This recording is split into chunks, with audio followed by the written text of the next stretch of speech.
مولانا انور شاہ کاشمیری بہت بڑے عالم دین کی بات سنیے آپ.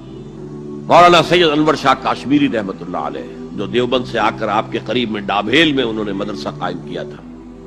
وہ ایک مرتبہ قادیان میں ایک جلسہ علماء کیا کرتے تھے ہر سال رد قادیانیت کے لیے. تو ایک سال اسی طرح وہاں علماء جمع تھے. اب مولانا انور شاہ کاشمیری رحمۃ اللہ علیہ کی خدمت میں حاضر ہوا. بیہقی وقت کہلاتے ہیں انور شاہ کاشمیری، جیسے امام بیہقی تھے، محدث اور فقیہ دونوں اعتبارات سے بلند. لیکن میں کہہ نہیں سکتا اس پر کتنے رنج اور صدمے کا اظہار کروں کہ مجدد وقت شیخ الہند رحمۃ اللہ علیہ اور بیہقی وقت مولانا انور شاہ کاشمیری رحمۃ اللہ علیہ. میں آپ کو بتاؤں کہ میرے جد امجد حضرت پیر میر علی شاہ دیوبندیوں کے بہت بڑے عالم مولانا انور شاہ کشمیری علیہ رحمت ایک مرتبہ گولڈا شریف آئے تو میرے جد امجد پیر میر علی شاہ صاحب رحمت اللہ علیہ بہت احترام سے ان کو پیش آئے. ان کے ساتھ واپس چلے تو پیر صاحب تانگے تک نیچے ان کو چھوڑنے کے لیے آئے. پیر صاحب ہیں جو ویسرائے ہند کے بلانے پر دلی نہیں گئے. بڑے تاجدار اور رئیس اور بڑے بڑے نواب ان کے جوتوں میں بیٹھتے تھے.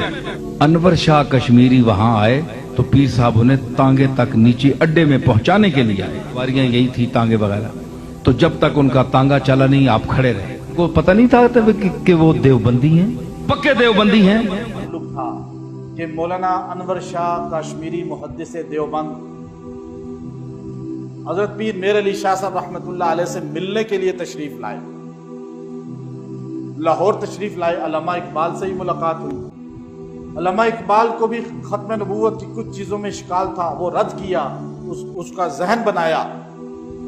اس کے بعد اپنے عقیدت مندوں سے کہا کہ میں پیر میر علی گولڑوی کو ملنا چاہتا ہوں. دارالعلوم دیوبند کا شیخ الحدیث ہے، جو اتنا بڑا شیخ الحدیث ہے کہ جب وہ درس بخاری دے رہا تھا مصر کا شیخ الحدیث جامعہ ازہر کا مفتی رشید رضا تفسیر المناظر جن دیوبند میں آئے تو انور شاہ کشمیری حدیث بخاری کھولے ہوئے درس بخاری دے رہے تھے. آپ کو پتا چلا یہ عرب آیا ہے. آپ نے بخاری کا درس عربی میں شروع کر دیا.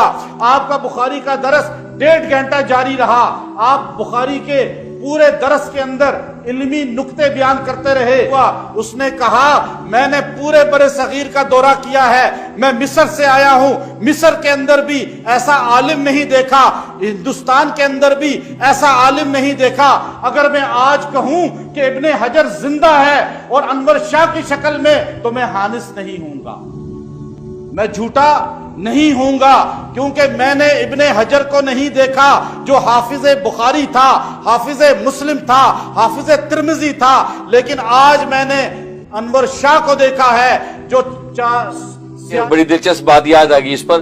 علامہ انور شاہ کشمیری رحمۃ اللہ علیہ ایسا بڑا محدث گزرا ہے دارالعلوم دیوبند کا کہ 1000 سال میں ایسا محدث گزرا نہیں جو جب 10 لاکھ حدیثوں کا حافظ اور کوئی بات پڑھ لے تو 40 سال تک نہیں بھولتی، ایسا حافظہ ان کا.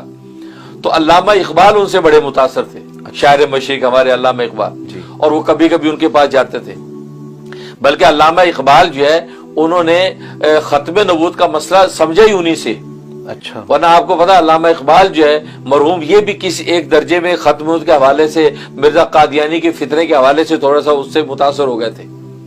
علامہ انور شاہ کشمیر رحمۃ اللہ علیہ کے پاس طالب علم کے دور سے جاتے تھے تو علامہ انور شاہ کشمیر رحمۃ اللہ علیہ نے ان کی تربیت کی اور یہ حقائق کھولا کہ ختم نبوت کا عقیدہ ہے کیا.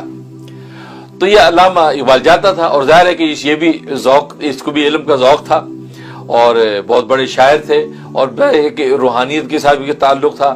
لہذا علامہ اقبال کہتے ہیں میرے پیر و مرشد علامہ رومی کو پیر و مرشد مانتے ہیں وہ. بالکل. ایک دن شاہ صاحب کے ساتھ بیٹھے باتیں کر رہے تو کہنے لگے کہ حضرت یہ کیا بات ہے، آپ کے سامنے کوئی حدیث بیان کی جاتی ہے، حدیث سنتے ہی آپ اس کا جواب دے دیتے کہ حدیث صحیح ہے یا صحیح نہیں ہے. یا آپ کو علوم اتنے مستحضر ہیں کہ سنتے جواب دے دیتے ہیں، کیا وجہ ہے؟ تو علامہ انور شاہ کشمیر رحمۃ اللہ علیہ مسکرائے، فرمایا کہ علم کا جواب دوں یا دل کا جواب دوں. اب یہ شاعر آدمی تھا، اس نے کہا جی علم کا جواب تو چھوڑیے، دل کی بات بتائے. سبحان اللہ. دل کی بات بتائے، علم کی باتیں تو سنی ہوئی ہیں.